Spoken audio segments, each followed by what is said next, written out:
All right, time now for lunch, so let's get over to the kitchen and say hello to our guest today, Chef Caleb Taylor, joining us today from Jack Dusty inside the Sarasota Ritz-Carlton. Caleb, great to have you back in the kitchen. What's for lunch today? Good afternoon. Today we're going to show you how to make Jack Dusty's signature Sarasota Cioppino.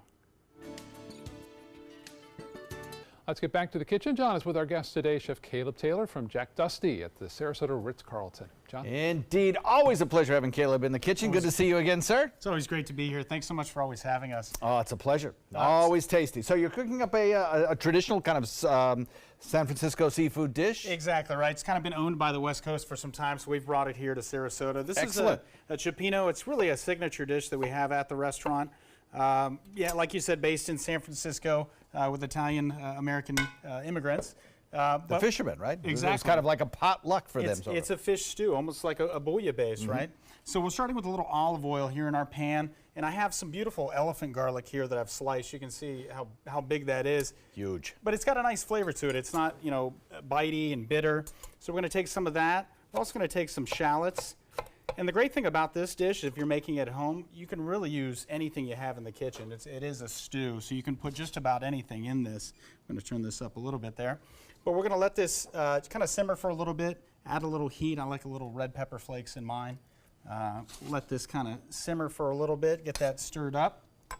In the meantime, I've taken some cedar key clams that I have here, and I've purged those for about 20 minutes in a little bit of water. They're filter feeders, so they're going to release any type of you know, dirt, anything, sand, anything that might be inside. Really? I never knew you should do this. So how do you do that? You just drop them in fresh water just and submerge let them go? in clean water for about 20 minutes, and they're going to release anything that they might have been storing in there. Good to know. So we will put those in our pot here, and these are going to take a little longer to open than anything else we're going to add in here. So we're going to let this go for about 4 minutes, but I am going to deglaze with a little white wine that I have here. And then I would take it at that point, cover it up, and again, about 3 or 4 minutes, those clams are going to open up. They're going to be beautiful. Okay. Now, in the meantime, I will take some mussels. These are Prince Edward Island mussels that we use at the restaurant. Do you also have to do that with mussels? Do you have to put them in fresh water? We do that, and then also too, you know, they have a beard. They like to grow facial hair, so we've removed those beards from these beautiful mussels, and then we have some grouper we're going to add in here. Oh, nice. We're going to add some shrimp. Okay, we'll let that cook a little bit, and then we make a beautiful house-made tomato ragu. So we're going to put this in our pot here, and we use lobster stock in the restaurant. So nice. We'll get our lobster stock going here. Nice and flavorful. Absolutely. So again, just a really, you know, depending on, you know, the group that you're having coming, you can add more clams, more anything else. Got about a minute left. We will cover this up. And now I did get one started already. Beautiful. I have cooking here. I've added some scallops. And important thing is we want to finish this with a little whole butter. This is going to give it a nice rich mouthfeel. Add a little body to it. And then we're going to finish it with a little fresh thyme. So a little fresh thyme there.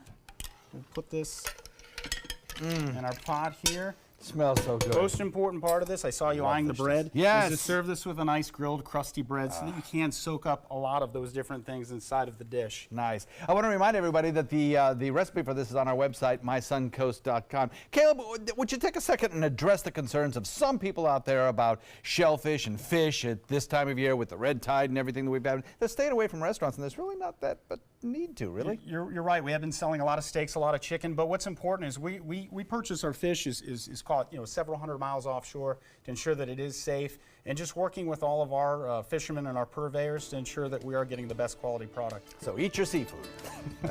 Thanks so much for coming in today. Absolutely. Appreciate it. My pleasure.